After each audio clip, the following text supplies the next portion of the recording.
जय हिंद दोस्तों। आजकल कार खरीदना एक आम बात हो गई है।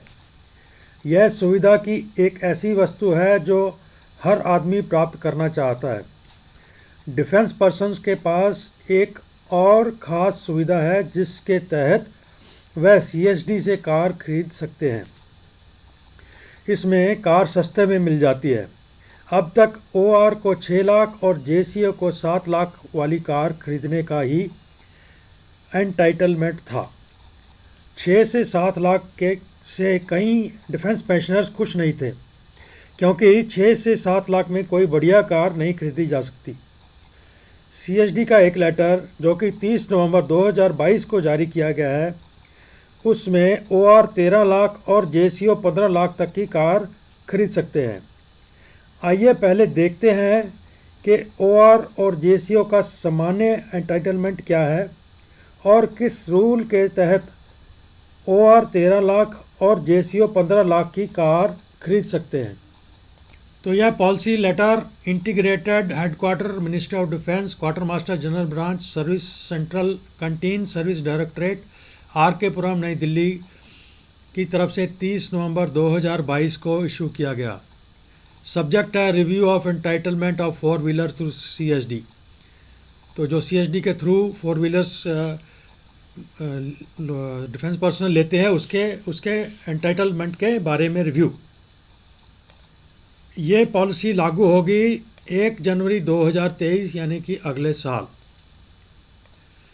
तो पे बैंड 3A और से लेके 5 यानी कि सिपाही से लेके हवलदार तक जो सर्विंग है और जो रिटायर्ड और जो विधवा है वो 8 लाख तक कार खरीद सकते हैं, एक्सक्लूडिंग टैक्स यानी टैक्स छोड़कर।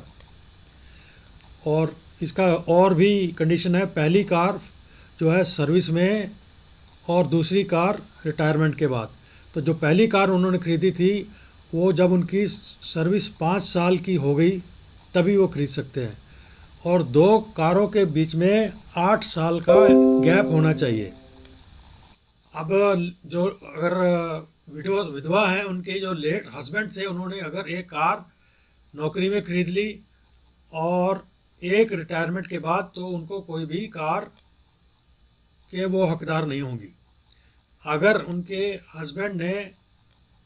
दिवंगत हस्बैंड ने एक कार जब नौकरी कर रहे तब खरीदी, तो उनकी विधवा एक कार खरीद सकते हैं, लेकिन उस कार और पहली कार में 8 साल का अंतराल होना चाहिए। पे लेवल 6 से 9 जेसीओ, रिटायर्ड या सर्विस और दिवंगत जेसीओस की विधवाओं के लिए। तो जेसीओस ये पे बैंड 10 लाख तक की कार खरीद सकते हैं टैक्स को छोड़कर। और एक और कंडीशन है कि वो पहली कार एज ओआर खरीदेंगे, दूसरी कार जब प्रमोट हो जाएंगे जेसीओ में, और तीसरी कार रिटायरमेंट के बाद। और पहली कार जो खरीदेंगे वो 5 साल की नौकरी जब उनकी होगी तब खरीद सकते हैं, और 2 कारों के बीच में 8 साल का अंतराल होना चाहिए।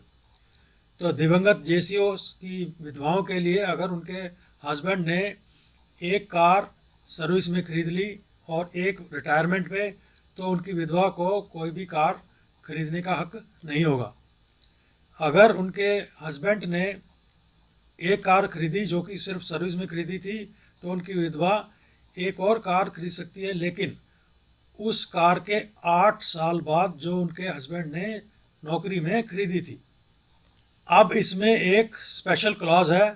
सरकार इलेक्ट्रिक व्हीकल्स को इंसेंटिव देना चाहती है, यानी कि महत्व देना चाहती है, बढ़ावा देना चाहती है।